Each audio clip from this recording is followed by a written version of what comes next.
My SI stir invited me to her baby shower only to publicly announce that my late husband is the father of her baby and demand half of my inheritance. So I showed her some documents that made her turn pale. Now our parents. Life has a way of changing in an instant. One minute you're 32, happily married, and planning your future. The next, you're a widow sorting through cremation options because your husband's body was too damaged to have an open casket. That's what happened to me, Karen. 6 months ago, my husband James died in a car accident that left me drowning in grief and struggling to find my footing in this new reality. The first few weeks were a blur of funeral arrangements, consoling phone calls, and sleepless nights. If it wasn't for my parents stepping in to handle most of the funeral details, I'm not sure how I would have managed. Karen, honey, we've arranged everything with the funeral home, Mom had said, her voice gentler than I'd ever heard it. You just focus on yourself right now. The support group for people who lost loved ones became my lifeline. Every Tuesday evening, I'd sit in a circle with others who understood the hollow ache in my chest. Some days are harder than others, I shared during one session, my voice barely above a whisper. Sometimes I wake up and for a split second, I forget he's gone. Maria, another group member who lost her husband 2 years ago, reached over and squeezed my hand. That's normal, sweetie. The grief comes in waves. As the months passed, I started dealing with practical matters. James had left me well provided for our house in the suburbs, an apartment downtown, and a substantial bank account. I could have quit my job at the marketing firm, but the thought of sitting alone in our empty house all day made my skin crawl. Instead, I switched to part-time, working just enough to keep my mind occupied. The most surprising change came in my relationship with my parents. Growing up, I'd always felt like an afterthought compared to my younger sister Sarah. They never missed her dance recitals or school plays, while my academic achievements barely warranted a congratulations. But after James's death, something shifted. When they asked if I could help them financially with a monthly transfer of $1,500, I agreed without hesitation. The weekly dinners at my parents' house had become a comforting routine. Mom would cook her famous pot roast, Dad would pour the wine, and we'd talk about everything and nothing. For the first time in my life, I felt like I had their full attention. Karen, tell us more about that new project you're working on, Dad would say. Actually interested in my work for once. The marketing campaign's going well, I'd share, savoring these moments of connection. My boss thinks it might bring in several new clients, but everything shifted the night Sarah joined us for dinner. My younger sister walked in, 7 months pregnant, her presence immediately commanding the room like it always had. She'd been living in a rented apartment across town, and I hadn't seen her since James's funeral. Sarah, sweetie, sit here, Mom fussed, practically pushing me aside to make room for her favorite daughter. Do you need another pillow? Are your feet swollen? Just like that, I became invisible again. It was like watching a switch flip suddenly, all their attention laser focused on Sarah and her pregnancy. The familiar ache of being overlooked settled back into my chest, an old friend I'd foolishly thought I'd left behind. So who's the father? I asked during dinner, trying to join the conversation. Have you told him about the baby? Sarah's face darkened. That's my business, she snapped, pushing her piece around her plate. I don't need to share every detail of my personal life. Mom jumped to her defense immediately. Karen, don't pry. Your sister doesn't have to explain herself to anyone. I couldn't help but notice how different this response was from when I was going through fertility treatments. Back then, they'd had no problem demanding updates and offering unsolicited advice about my personal life. But how are you planning to manage on your own? I pressed during another dinner, watching her heap seconds onto her plate.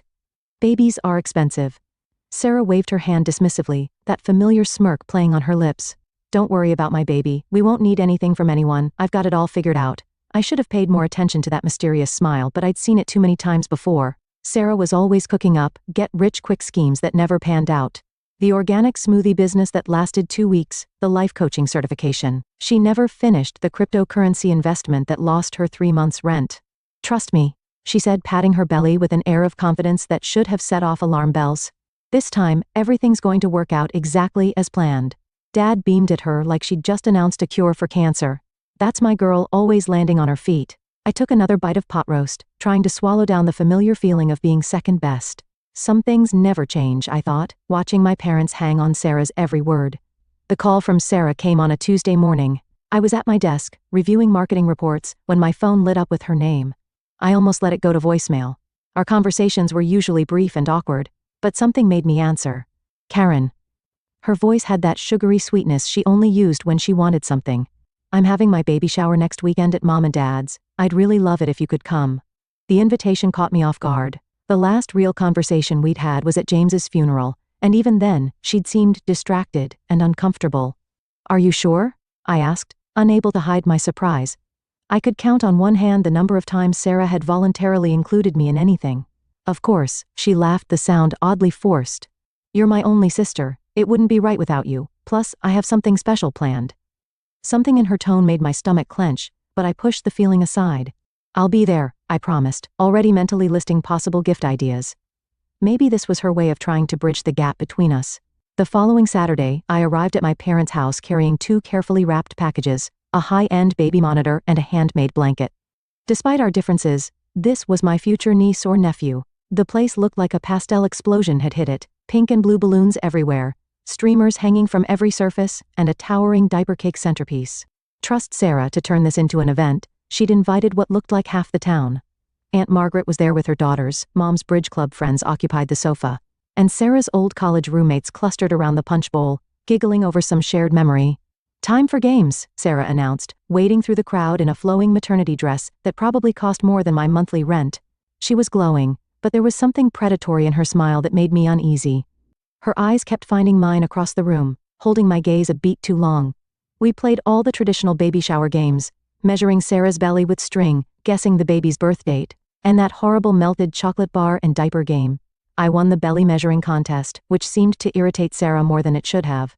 Throughout it all, she kept shooting these strange looks my way, like she was waiting for something. After the gifts were opened, Sarah cooing over each onesie and baby gadget with theatrical enthusiasm, she reached my presence. She held up the blanket, running her fingers over the intricate pattern. Then she clinked her glass for attention. The room fell silent, and my heart started racing for no reason I could name. The air felt suddenly thick, hard to breathe. I want to thank everyone for coming today, she began, one hand resting on her swollen belly. But there's something else I need to share. I think it's time everyone knew who the father of my baby is.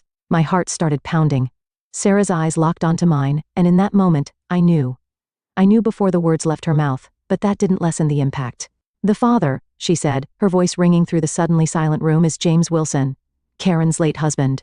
The world tilted sideways. Through the roaring in my ears, I could hear gasps and whispers from the guests. Aunt Margaret's hand flew to her mouth. Sarah's college friends huddled closer together, whispering frantically. But what hit me hardest was the lack of surprise on my parents' faces. They had known all along. Before I could process what was happening, Sarah was already speaking again, her voice dripping with satisfaction as she turned to face me directly. As James's baby is his only heir, I'm entitled to half of everything he left you, Karen. The house, the apartment, the money. My child deserves their father's inheritance. The room spun. I gripped the back of a chair to steady myself, but then Mom and Dad stepped forward, flanking Sarah like bodyguards. Karen, Dad said, using his stern business voice. You need to do the right thing here. Your nephew deserves his father's legacy. I found my voice, though it came out as a rasp. You're lying. All of you are lying. James would never. Oh no, Sarah's smile turned cruel as she pulled out her phone. Then how do you explain these? She held up the screen, and my world collapsed all over again. There they were, James and Sarah, wrapped in each other's arms, kissing in what looked like a hotel room. Another photo showed them holding hands in a restaurant I didn't recognize. He loved me, Sarah declared, her voice carrying across the silent room. He was planning to leave you for me. We were going to tell everyone, but then she choked up, tears streaming down her face. Then the accident happened, and all our plans. I couldn't breathe, couldn't think. My body moved on autopilot, gathering my purse, pushing past the whispering guests, stumbling out to my car. I heard Mom calling after me, but I was already backing out of the driveway.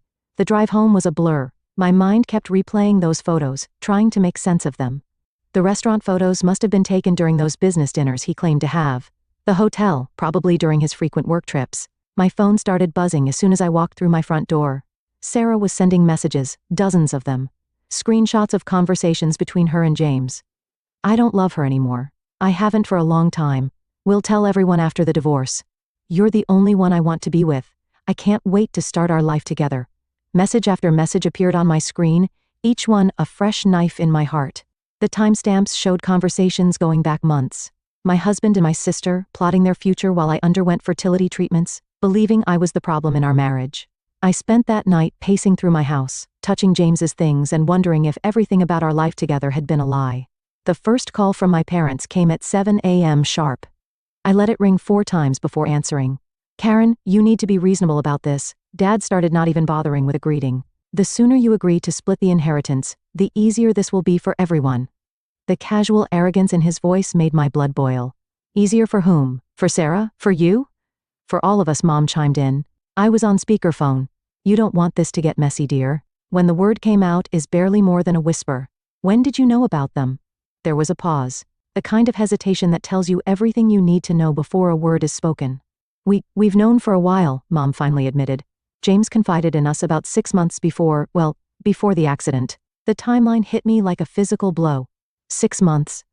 They'd known for 6 months, and still let me cry on their shoulders at his funeral. Still accepted my money every month while knowing what he and Sarah had done. Traitors, the word fell cold and final on my tongue. All of you.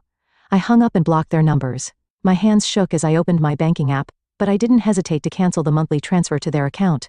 Let them ask their precious Sarah for money. 2 weeks passed in a fog of missed calls and ignored text messages. Then came Sarah's email. She'd sue me if I didn't voluntarily give up half of everything. The word voluntarily had never looked so much like a curse. I couldn't bear to reply. Couldn't bear to think about James's betrayal, about how many people must have known, must have seen them together while I remained oblivious. The whispers at work became unbearable, pitying looks from some colleagues, barely concealed smirks from others. Tom, my boss and one of the few true friends I had left, called me into his office after I broke down in the middle of a client meeting. Take some time off, he said gently. Paid or unpaid, whatever works for you. Your job will be here when you're ready to come back. I nodded gratefully and packed up my desk that same day. The next few weeks blurred together as I became a hermit in my own home. I had groceries delivered, ignored the doorbell when it rang, and spent hours staring at old photos, trying to spot the signs I must have missed. Every happy memory now felt like a mockery. Every moment of our marriage tainted by the knowledge that he had been living a double life with my own sister. The news came via Facebook. Sarah had given birth to a boy. The photo showed her beaming in a hospital bed. Our parents hovering proudly over their new grandson. The baby was wrapped in the cream-colored blanket I had knitted for the shower, which felt like a deliberate jab. I closed the app before I could read the comments, but not before noticing she'd named him James Jr. A week later, the court summons arrived in a thick manila envelope. My hands trembled as I opened it, already knowing what I'd find inside. Sarah was suing for half of everything James had left me, claiming her son's right to his father's inheritance. The legal language was cold and precise, laying out her demands in stark black and white. She wanted the house, half the money, and partial ownership of the downtown apartment. I spent 3 days researching lawyers before settling on Richard Martinez, who came highly recommended for handling complex inheritance cases. Ms. Wilson, he said, shuffling through the papers on his desk, his expression carefully neutral. I have to be honest with you. Your sister has compelling evidence of a long-term relationship with your late husband.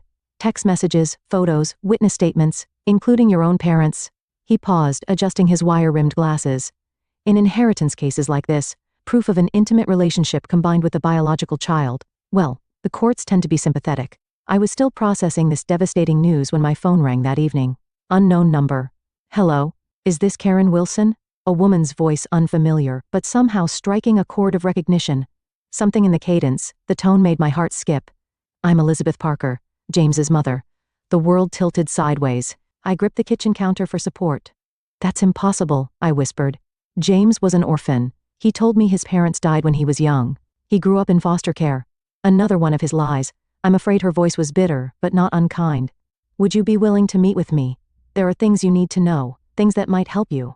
We arranged to meet at a small cafe downtown the next morning, neutral ground.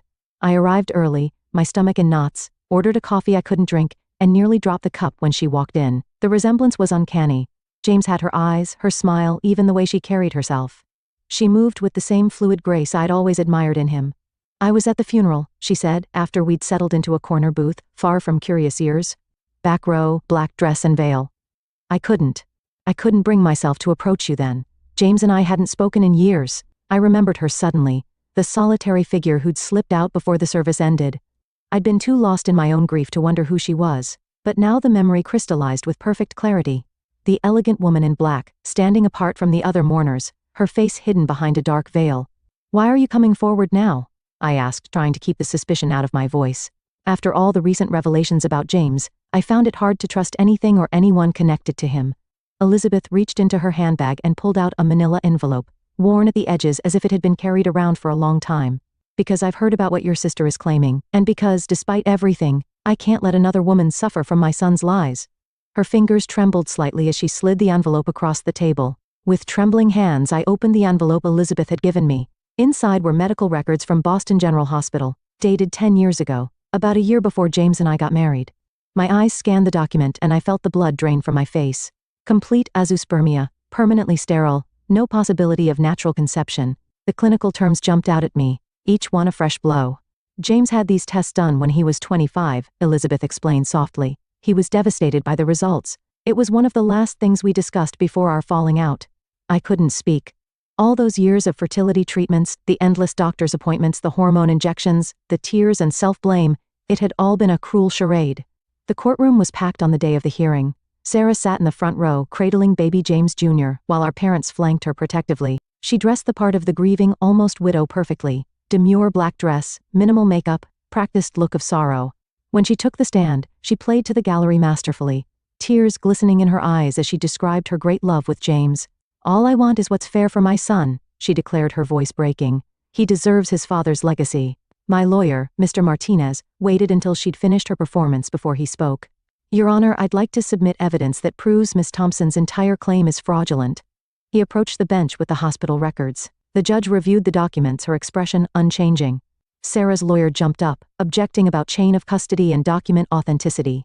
Sarah's composure cracked. "Those documents are fake," she shrieked, clutching the baby closer. "She forged them to steal my baby's inheritance." "Your Honor," Mr. Martinez continued calmly, "given these medical records show Mr. Wilson was sterile, we request a DNA test to establish paternity." Sarah's smile was triumphant. "That's impossible. James was an orphan, and his body was cremated.